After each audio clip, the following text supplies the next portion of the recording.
Hello everybody and welcome back to another art lecture stream. This one's coming up a little bit late. Had a dentist appointment the other day to explain to anyone who's watching these only on YouTube. But yeah, alright, make sure that I pull that up again. Alright, so you folks in the Discord can see it. This is the FurryArtSchool art lecture stream on emotions with hands. We're going to cover the face, hands, body, and I'm going to cover a little bit of the environment as well. So that's what we will be covering today. Sorry, just making sure that I got everything straight here. Alright, yeah. Yeah, cool. Alright. Alright, thanks everybody for coming. Alright, great. Alright, so the first thing that I would like to cover today is go over some perhaps useful charts and emotional theories, and then we're going to kind of cover it methodically, like what's going on when it comes to expression with the individual parts of the body and the environment, the context that you place them all in. So I'll go ahead and start up here. As opposed to most of my content so far, I've had books covering multiple of these topics, including anatomy and perspective and so forth. I do not yet have a book that covers expressing emotional features or goes over emotions in general.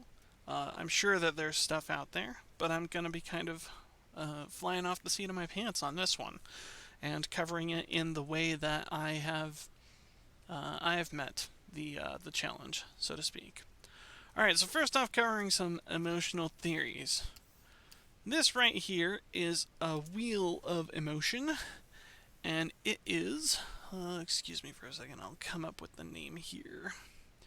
It's an emotion wheel, and it is, yeah, I believe it's by a psychologist. His name is Robert Plutchik. I think that's how you pronounce it anyway.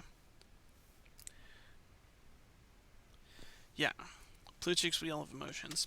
And so there are a variety of things here, and these are all like theories in psychology. This is an area in psychology that's pretty well studied, and that not all of it is reflected in like the Wikipedia page, for instance.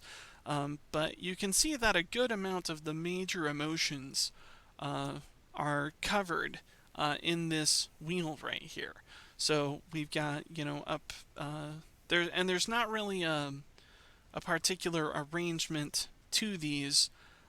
They're more kind of it's more kind of arbitrary as to where these are. So like this is one version of the wheel, and this version is another, and this version over here emphasizes the intensity of an emotion, so it gets more intense as you go inside and less intense as you go out. And you can see all of the same emotions that are on the other wheel on the kind of middle portion of this wheel. And we can see like as they get intense, so like joy becomes ecstasy, trust becomes admiration, fear becomes terror, all of these things. So I definitely, if you're looking for just like a list of emotions to practice, and you use like one of these wheels as like a guideline, you can come up with like a lot of ideas for things to practice at least. And so, yeah. Down here is another chart. It's a wheel of sorts, but it also is a graph, a two-dimensional graph. Whereas in the middle here, you've got low values, and on the outside you have higher values. And it goes on a spectrum of activated to calm, and then a neutral area, and then between pleasant and unpleasant, and again, this neutral area. And so if you've got high activation, but it's not necessarily pleasant, we've got interest right here. I'm not so sure how much like stock I put into this one in particular, but these are different ways that people have put forth to kind of understand the spectrum of human emotion. So perhaps like for example, if I find something interesting, it's very pleasurable to me. Like so, you know, I also am highly activated and engaged, but like I also find that highly pleasant. So like perhaps I take a level of pride in it or whatever. But yeah, so all of these have their different aspects. But yeah, so that's kind of understanding it from like the inside outwards. So like here are the words that can describe things. The reason that this one's my favorite is that it kind of ties multiples together, and you might not agree with every tie that it makes. Like I'm not exactly sure that like surprise and trust connect out to make for curiosity, but I don't know, like a search for novelty, or maybe they define these emotions slightly differently than I do. But either way, these are ways that that you can reference and understand how emotions can kind of cross over. So like, what exactly do you get? If you mix like sadness with anticipation, we got pessimism here as one theory at least. Um, but there's also a myriad of different emotional feelings here, and when you're expressing them artistically, it's good to keep these kind of theories in mind. So if you've got a character moving from one emotion to another, perhaps the type of expression they have will be close to something that you'd also put there, because emotions aren't just something that happens from the inside, right? Because we express them on our outside, and we use our faces and our hands and our bodies to communicate what's going on from our inside world to the outside world. And that's mainly where artistic interest lies in emotions. How does it look when we are making these actions? And so that's partially what we're going to study today.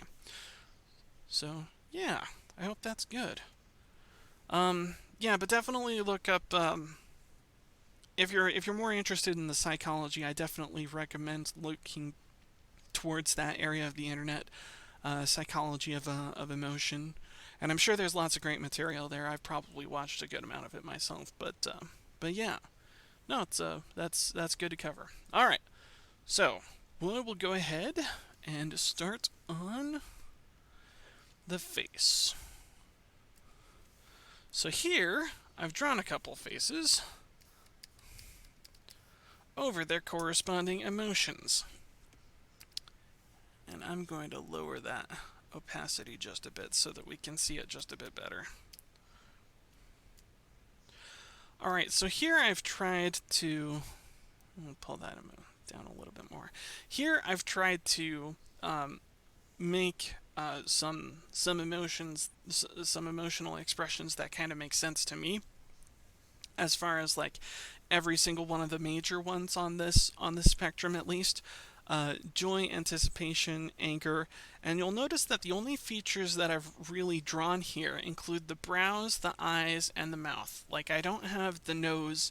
I don't necessarily. I've got some implication with the cheeks here, but like these are our main communicators of emotion. So you want to make sure that if an emotion isn't working right, that you're paying attention to the separate body parts of the face. And so the brows, the eyes, and the mouth are the main ones that that occurred to me. But there are more, obviously. Like sometimes the nose is involved, or sometimes the chin is involved in making the full expressive emotion of a person, or in this case, a furry creature of some type. All of these can be, kind of transplanted onto an animal face.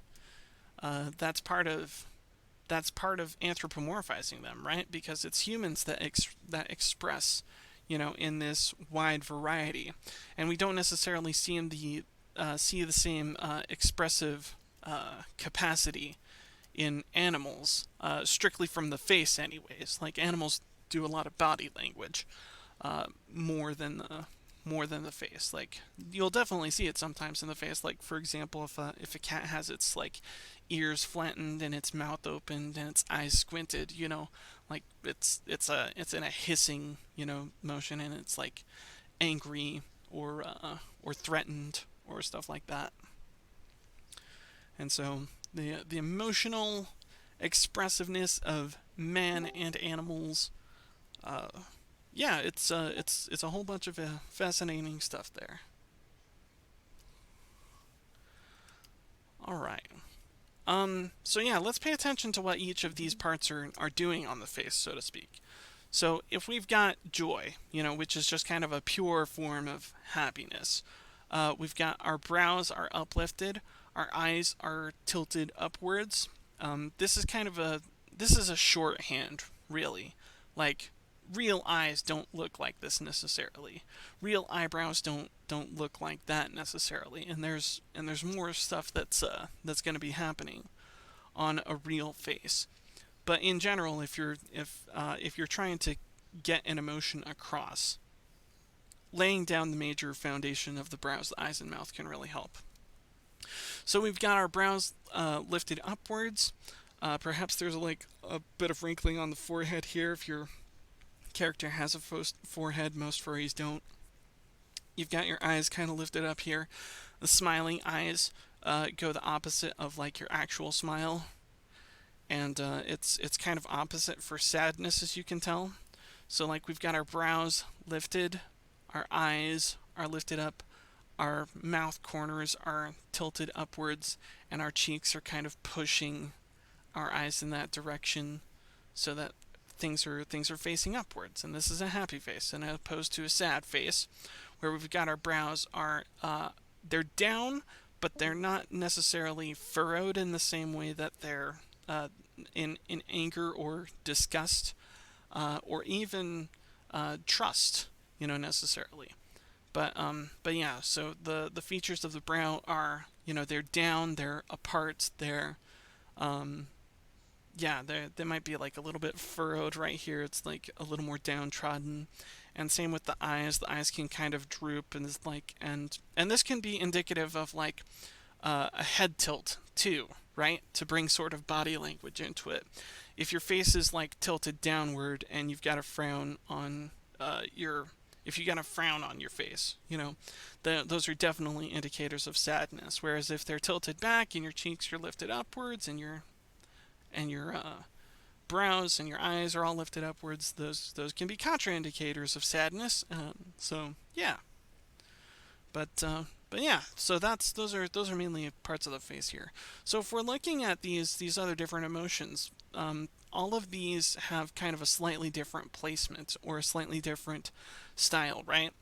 So you'll see that for most of these, I've got two lines as kind of indicators of like the top and the bottom of the eyelids. So this is kind of a stylistic choice, but it's one that I think is simple, is both simple and expressive. So and then over here I do my fear our wide open eyes expressions a little bit differently. Over here I've got surprise. I've done kind of like a C shape for the eyes and a backward C on here, and then these little dots. The eyes themselves can be indicators. So like I've got like these big wide kind of open eyes right here, and then these smaller kind of dots can be indicative of like extreme focus, or like focusing your attention on one area. If your pupils get a lot smaller, that can be an indication of anxiety and fear. And kind of the same way over here, I've got anticipation here. So I'm kind of showing like an anxiety anticipation here. So I've got like, and I've tried to make it like neither positive or negative, kind of a neutral face here. So like I've got the brows a little bit forward, the eyes are wide open again, the mouth is kind of stretched, the teeth are kind of gritted. All of these details are important to take into account, and especially with some of these other feelings as well here. So like disgust is an interesting emotion because everything kind of caves in. So like you've got kind of like a frown, but it's a frown that is pulled towards the center of the face. So like often like the nose will be uplifted and then the cheeks will go up, and like this is again sometimes these uplifted eyes can be indicative of like how your head is tilting, and when you're disgusted with something you're typically tilting back from it, so all of your features are going to curve upwards because they curve outwards from a front on perspective. So when you turn your head up they curve upwards, and when you turn your head down, like example in sadness, they turn downwards. So yeah, good to keep all of those in mind. Good to keep the major expressive muscles in mind. But yeah, so now I'm going to cover a little bit more of the faces. I'm going to let's see here, refer back to my notes here for just a little bit. Yeah, and so when we're thinking of emotions like from a face perspective or even a hands and bodies perspective, we can think of it as let's see here.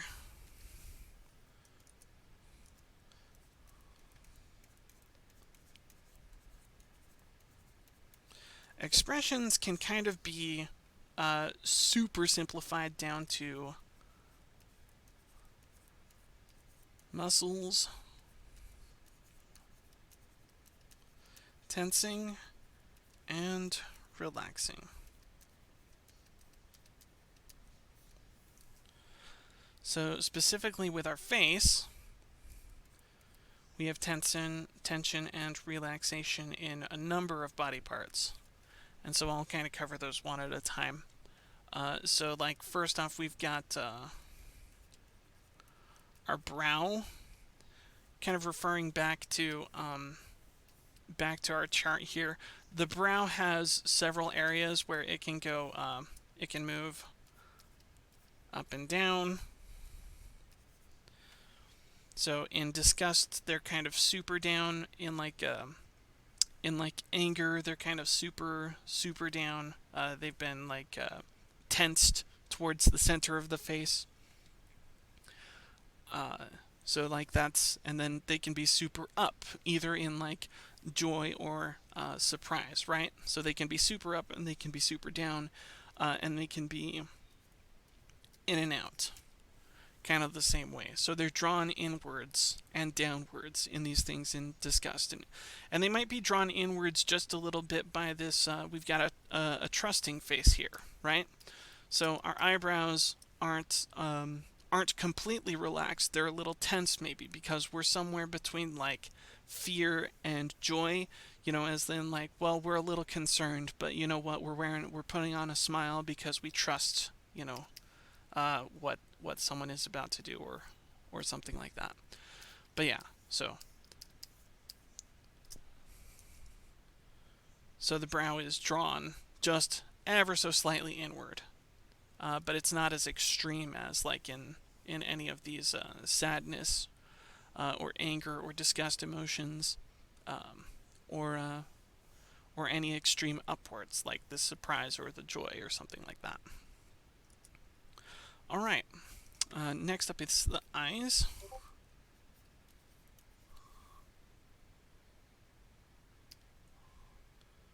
Just in case I lose connection. Oh, okay. Well, thank you for joining us. I'm sorry if your connection is spotty. I hope it's able to recover. Thank you so much, though. All right.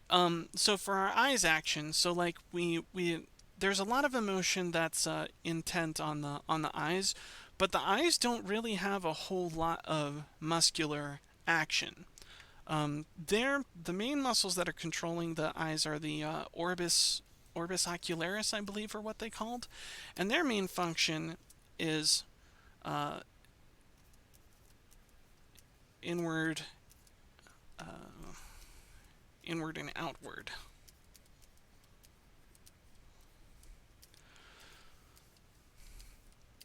So here, it's like to express that, I've got kind of like these wide open emotions right here, like as in anticipation, like this is a rather intense anticipation, or in despair or curiosity here. We've got our eyes super wide open, right? as opposed to more discussed here, the eyes are very tight and kind of closed.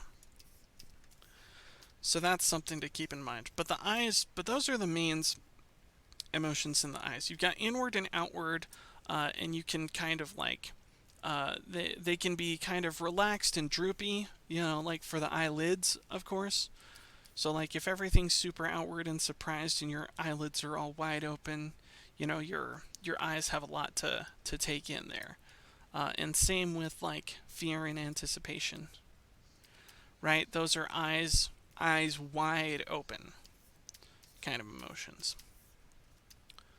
But mainly the main action of eyes is inward and outward. And like you can scrunch the eyes like so inward that they get kind of like uh where I learned they can get this kind of like less than shape, or like to where they can be like super squeezed in. Like I got uh this first, like if you've seen the cartoon South Park, they'll sometimes have these like super, you know, scrunched eyes or something like that are just these like arrow looking things. And that's a good kind of simple indicator because it contains like the brows and the eyes and the cheeks, so all kind of compress in those directions.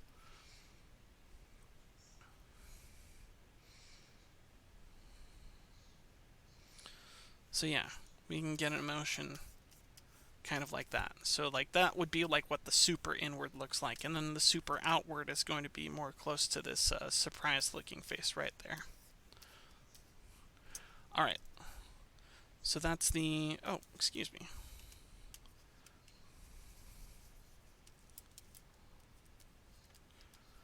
I'm not structuring this right. Let me take this. Nope, let me take this.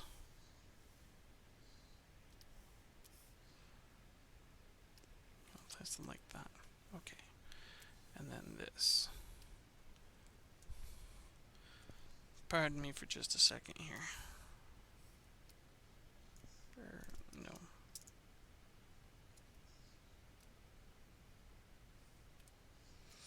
Right. Okay. Alright, now that's looking a bit better. Alright, so we've got our brow, our eyes, and next up I'm going to go to our nose. And this, I'm going to use like a human nose as an example, but like, when it comes to the nose, it's pretty simple action. It's either the bridge of the nose, bridge, bridge squishing,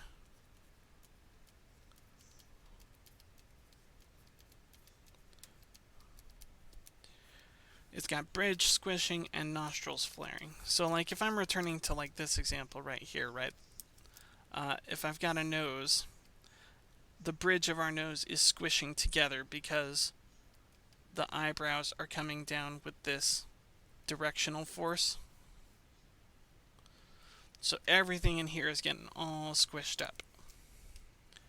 And it can happen on the upper side of the nose too. And this happens a lot with like animals. If you've got a snarling animal, they'll have this kind of bunching up on their face of the of the skin on the nose. And that'll be like all of the muscles of the face are like pulling in this inward direction, right? And kind of similar with the nostrils, they take kind of like the opposite action. They kind of flare outwards. If I'm drawing the nostrils specifically, you won't always draw nostrils, but they can kind of like be stretched in that direction outwards.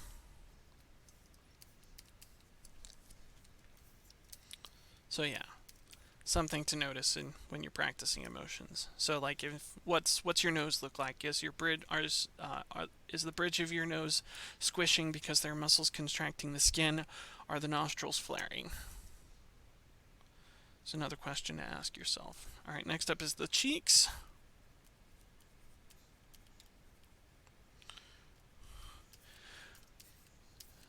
So I haven't really drawn the cheeks here, but I've made an indication of them somewhat. So like you may have noticed on like the fear face, I've got these kind of like external little lines here. Um, I can't remember if those have a name or not, but those are indicators. So like the cheeks are kind of going to be pressed out to the side in fear here, because the mouth is drawn open, and same over here in anticipation, to where like your mouth is taking this opening kind of widening action. You'll get the cheeks, which are right located, underneath the eye and next to the mouth here. They're going to be pressed outward. They can be kind of stretched downward too by the neck. So they'll kind of be stretched downward, and so they'll result in these kind of lines right there. And you'll get kind of the same action right here. We got a compression of like the cheeks. So the mouth lifts up, and the compression of the cheeks forms these lines at the corners of the mouth. And it can also, lift up the cheeks as well. So like if I'm drawing a full cheek out, it will lift up the cheek and kind of squish it, and which in turn will squish the eyes upward too. So yeah.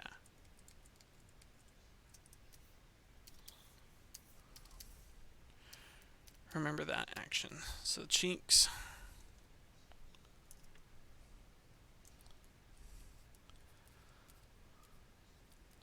Up and down. Squishing the eyes. Typically. And you won't see cheeks necessarily in drawings of like super, wide open like this, because they're stretched out. There's no compression happening there, so they don't form like an overlapping line. So yeah. Alright, next up is our mouth. Mouth is kind of like the eyes in that it's inward and outward.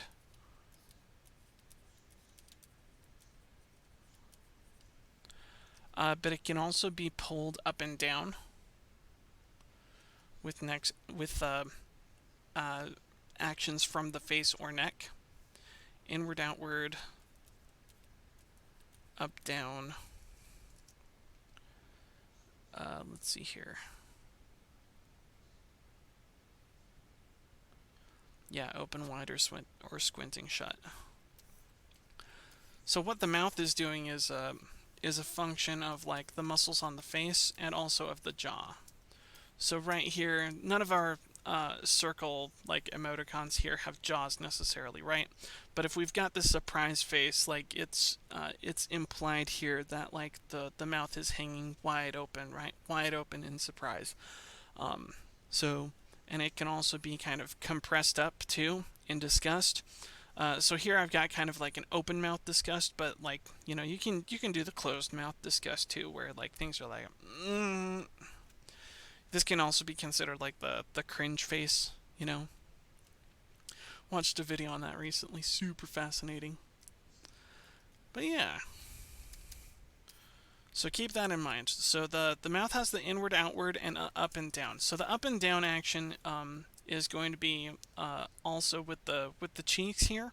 So when you smile, your cheeks raise, and the rest of your mouth is kind of stapled to the rest of your face, right? So the cheeks bring the corners of the mouth upwards and squish the eyes a little. So like you can kind of tell the difference between like a fake smile and a real smile, or like perhaps you encounter this in your art where like you've drawn a character smiling.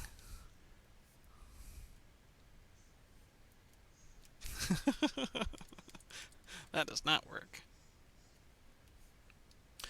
But maybe it looks like a little fake, right? So like say you've got this up and so forth. So like your eyes, the reason that this looks like a fake smile is because it's not pressing up the corner of the cheeks any. So to make it more like a real smile, you have to press up your eyes and your cheeks, so to speak. There can also be things that you just have to play around with. Somehow I made a smile that looks even more fake. That will happen. That will happen. So just kind of play around with it as much as you can. Um, and eventually you'll find some like genuineness in there. But like as long as you're keeping track of what all these different parts are doing, you can get an idea for like, oh, what can I change here if something's not working. Next up is the chin. The chin doesn't have a whole lot of action. It's either like smooth, whoops,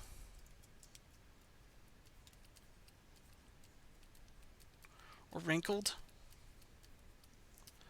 And the times that it's wrinkled are these kind of wide open mouth times, especially if things are moving downward. The chin can get kind of wrinkled here, or like in Fearness, it can get kind of wrinkled there too. Um, and I don't tend to draw those very much, but they can be kind of like super subtle lines. But yeah, that's something to keep in mind, is that either your chin is smoothed or it's wrinkled. Practice making facial expressions yourself and see if you can notice all of these different things. Like your chin is smooth or wrinkled, or like if you're practicing, like, okay, I'm going to throw on the face that I throw on when I'm disgusted and look specifically at my chin. What is my chin doing in that instance? Is it super is it smooth because my chin might not be super expressive, or is it wrinkled? You know. And finally, and perhaps probably most importantly for furries, is ears. So your ear action, especially when it comes to furries, like things can either be like up and forward or down and backward. So if we've got,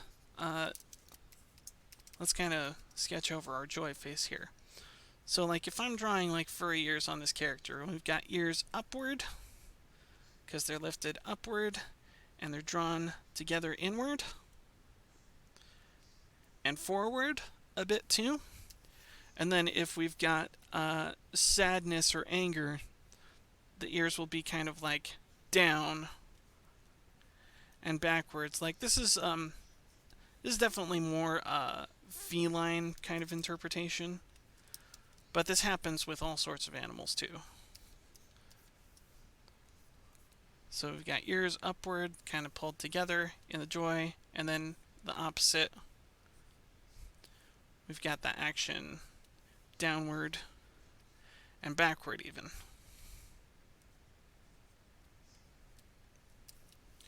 And the same can be said for anger. Will usually be down and back.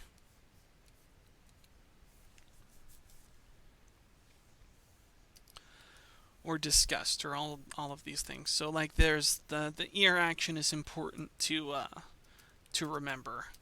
And it is especially important to remember like the all of the three-dimensional aspects of this, right? Because they're up, drawn together, and they're forward, or they're down, drawn backward, pushed apart. So yeah, super super important, especially for furry faces. Hope that draws things together appropriately. Whoops. Okay, but yeah, if you need one more opportunity to take notes, here's everything. Your ears. So we've got inward, outward movement, forward, backward movement.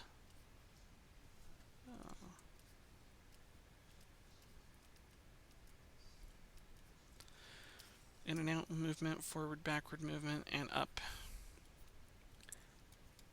and down movement.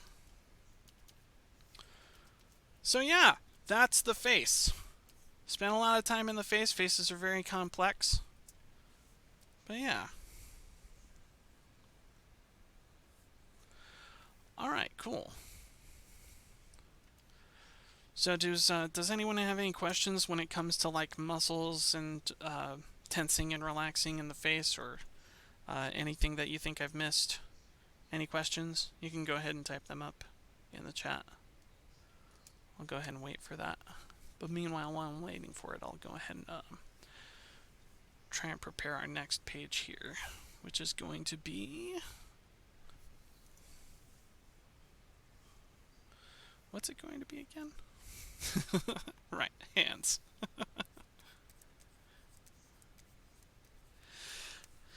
Hands are going to be pretty simple. Oh, good. No questions? I think I'm good. This was well explained. I don't know. Well, if you come up with anything, definitely let me know. You can paste it in the chat, and if you want me to, if you want to make sure that I notice it, tag me. There's a lot, but you'll be there's a fair amount that you missed if you're coming in at this point, but it's okay. I'm going to upload this video to YouTube, so you can go back and replay it if you like, and it will be linked in this chat.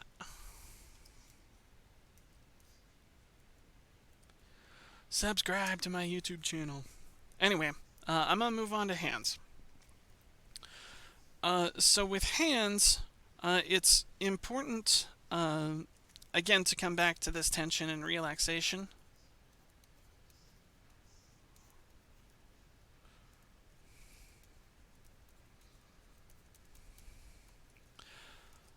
It's important to, yeah, because so like a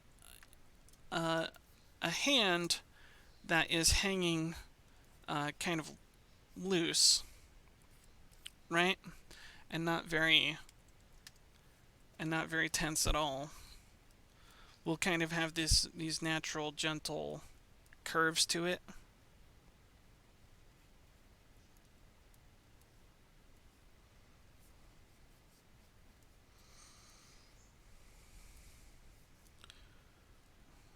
Excuse me. So yeah, it'll be kind of loose, gravity, like if it's hanging at the side, gravity is kind of like tugging down on everything, of course. So keep in mind. But it's not, the hand itself is not, you know, stretching straight. That would be another form of tension. When the hand's in a relaxed state, it's very curved. It's kind of cup-like. It's usually open, to draw it from another perspective, from like the side or something like that.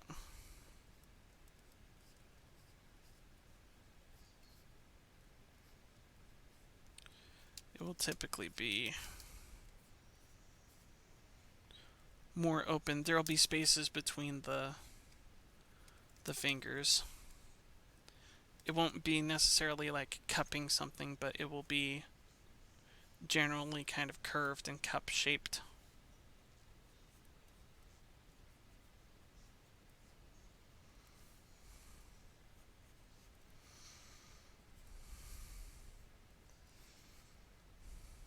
But yeah.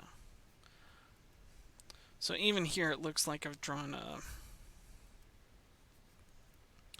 perhaps by accident, something that's a little less relaxed. Maybe those fingers are pulled apart a little bit. But these are all things to kind of play with.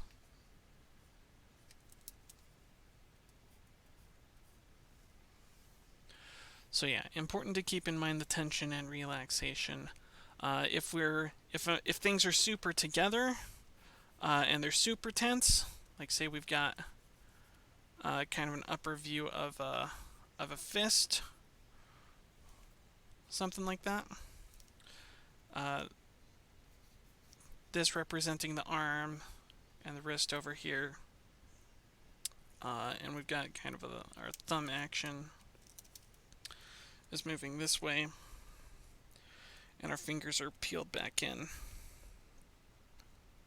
We've got some kind of compression marks on all of these.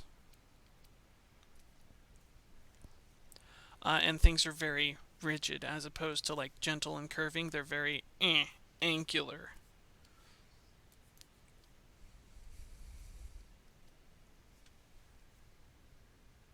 Excuse me, I was about to sneeze or something like that. Anyway, yeah. So if we've got a fist that's super tensed up, let me give a little bit of depth to that.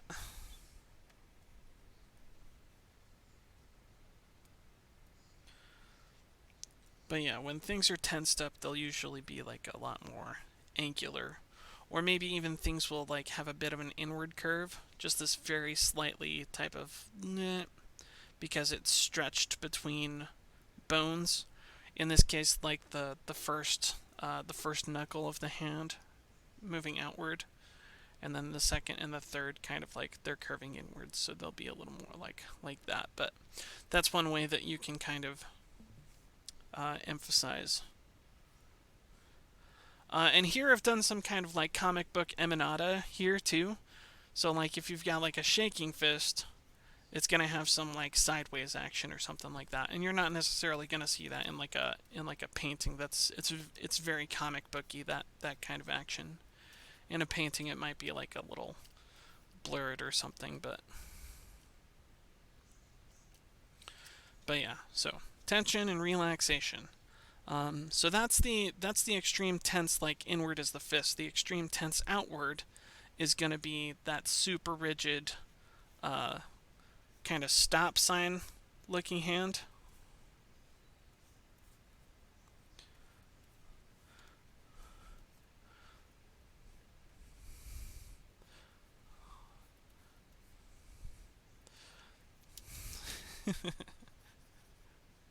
The walk, don't walk signs.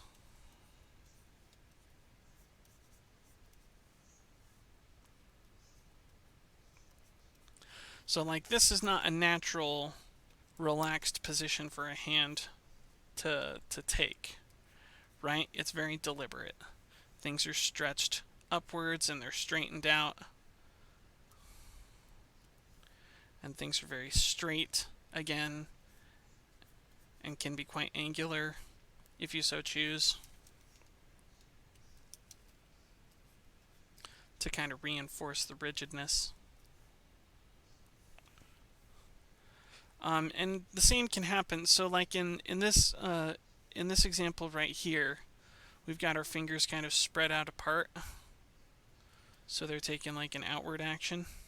And then here we've got the opposite. We've got an inward action, drawing them closed and closer together. But yeah. So that's important. Keep on the hands tension and relaxation. Are the fingers spread apart? Or are they brought together and inward because they're balling up into a fist? Or are they brought together and inward because someone's making the stop motion with their hand, the stop gesture? But yeah, so the tension and how this comes back into like emotion, right? So we've got we can reinforce this with the face, right? If we've got a face here and like our eyes are wide open and we've got hands kind of like making that motion or whatever, we've got a you dense mother effer type of thing here.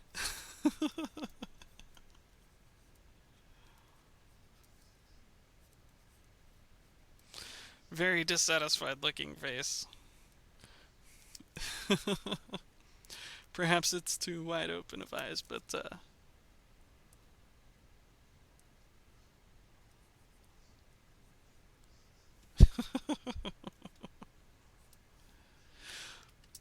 but if someone's got their hands up, and like this is not a perfect representation, of course, like because I'm screwing up a lot of things here, but I think the point is conveyed. Tell me if the point is not conveyed in the chat. I'll revisit it sometime. Maybe not immediately because I got a couple more things that I have to move on to. But like the hands, in general, remember that that they do gestures with meanings. You know, you can do everything from like the peace sign to the middle finger.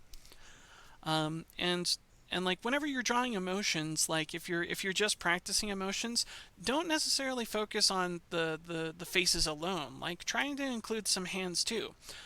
Because if you include hands, you're including some little bit of body language as well. So like in my title card here, right? I've got a face. It's open. It's smiling. Cheeks are compressed a little. Hand is open. You know, so it's like open and showing and smiling. You know, or there's broadly that language. But yeah. Whoops. I'm getting all tangled up here. Alright, so that's the face.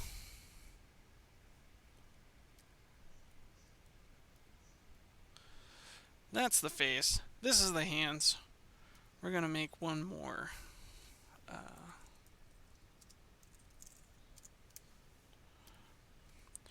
We're going to make one more for bodies.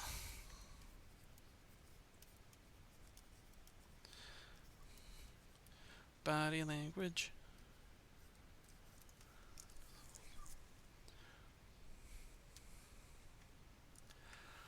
Alright.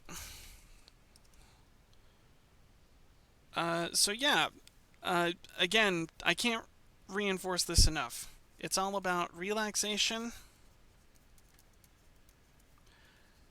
and tension. You know, things are either tense or they're relaxed. You know, body language can read in multiple ways. If like this is the symbol that you'll find on like the men's bathroom or something like that, right? No one actually looks like this. It's very like stiff. It's very rigid. You know, it's not at all relaxed, and therefore kind of contra-indicative of like restroom. Like it's a restroom. Look at how restroomy this is, right? But yeah. So there are several things to keep in mind when it comes to conveying like emotions via body language. So there are. So first off, there's going to be head tilt. There's going to be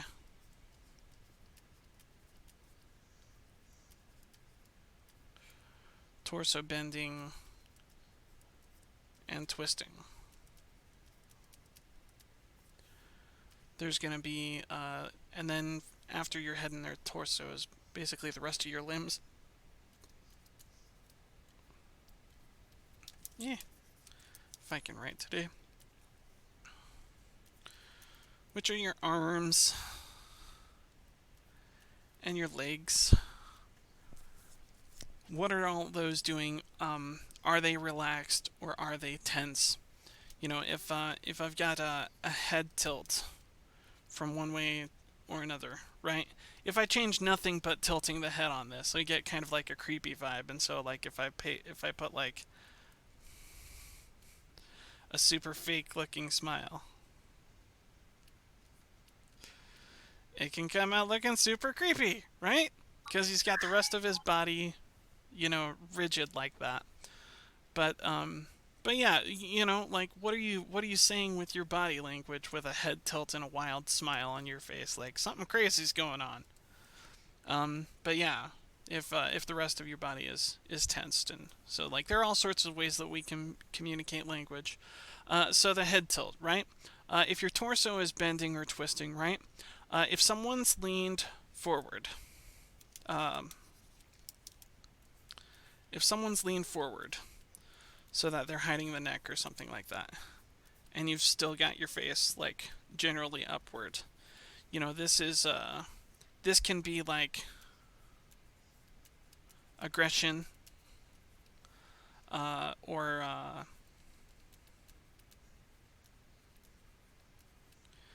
engagement. You know, if they're super interesting, if they have like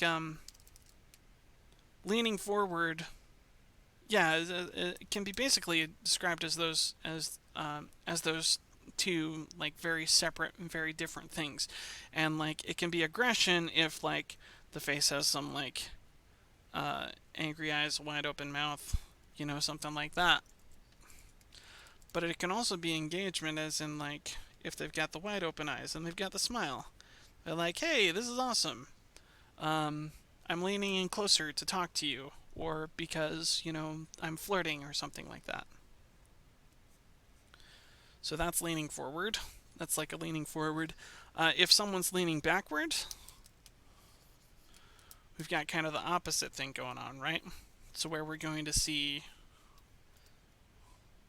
maybe a little bit of the neck and maybe a little bit under that. Maybe a little bit under the chin. And if you're leaning backwards from a person in body language, it's you're retreating, so it can be like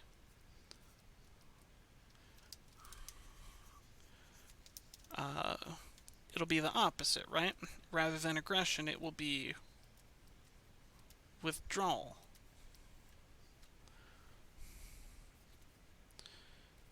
You're rather than leaning into it and being engaged, you're withdrawing from it. Um, so it can also be like if they've got the tense, scrunched up face here, and you're leaning backwards. This can be a disgust, right? Because if you're disgusted with something, you lean back, you say like, "Ah, oh, no, no, no," and you might like stick your arms out in front of you to kind of like push it away. It's the ultimate expression of withdrawal. So like, yeah, that's leaning forward.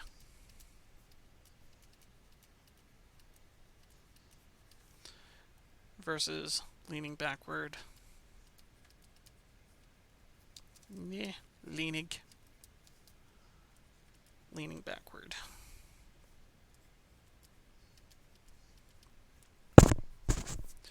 So, aggression, engagement, leaning forward, withdrawal, disgust, and these can mean like different things too. I mean, it's not always withdrawal and disgust. I should reiterate, because if someone's like got the super happy faces, this is suddenly someone like who's laughing intensely, like big deep throaty belly laugh, like going back ah ha ha ha ha, like so. It's not always these things. It's body language is complicated. So like uh, um, if you've drawn body language and your face emphasizes it and it goes in the right direction, like keep at it, you know. Whereas if it doesn't, don't. I don't know what I'm doing here. Didn't look right without arms, I guess.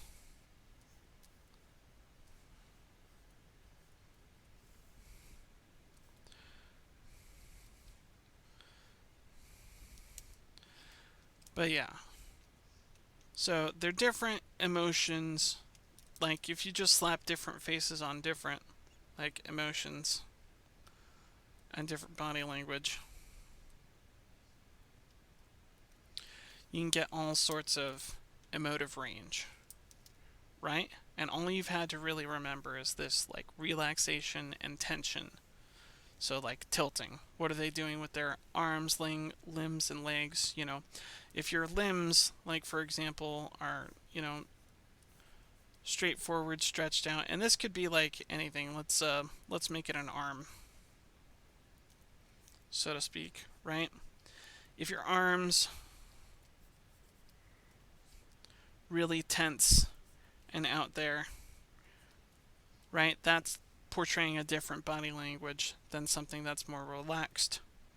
So if I'm drawing it from the same kind of angle, if we've got something more relaxed and the hands more relaxed,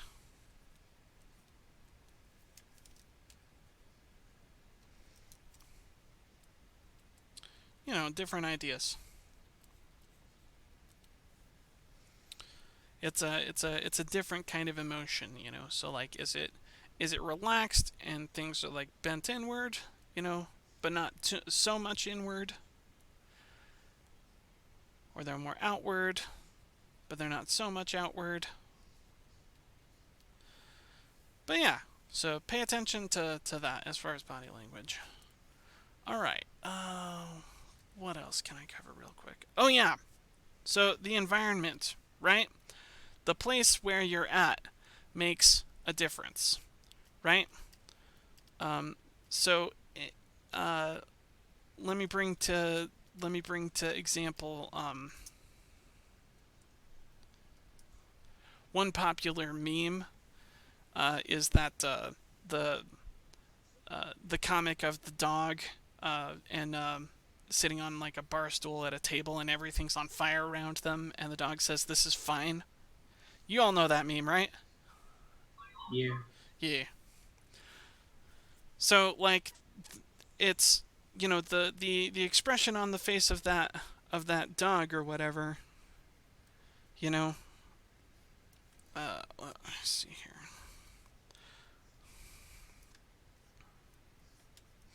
You know,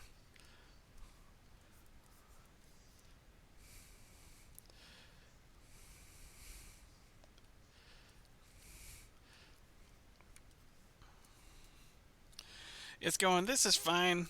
I think it's wearing a hat too, right? But like everything's Yeah. on fire around. That is showing a that is a contraindication, right? Because like we know not everything is fine. The place is literally on fire around this dog. But if they're like smiling and in the midst of a fire, that provides an interesting contrast. His face, and his body language are saying something very different from his environment. So, environment, remember, uh,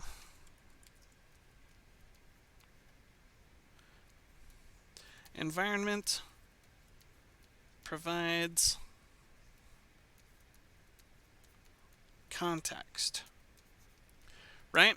Because it's very different, and these are all very different, scenarios, right? We've got this guy smiling and he's in a fire.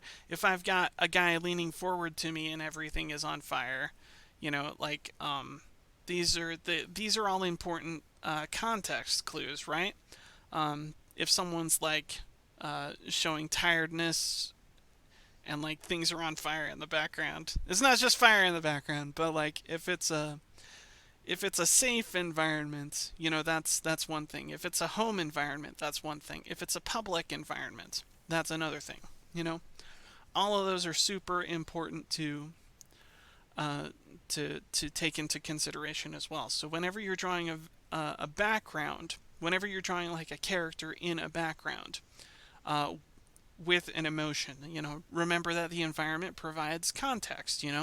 Like if they've got a disappointed look in their face and like their plate, if they're in a public place like a restaurant or something, and they've got like a plate of burnt food or something like that, that provides context and it starts to tell kind of a story of what's going on here.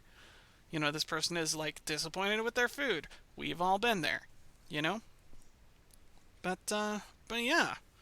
So yeah, if nothing else, remember that environment provides context.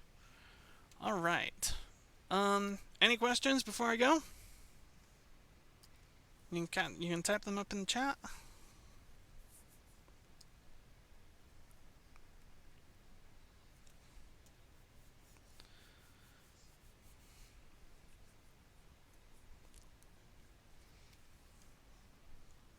I'm just gonna take a second here.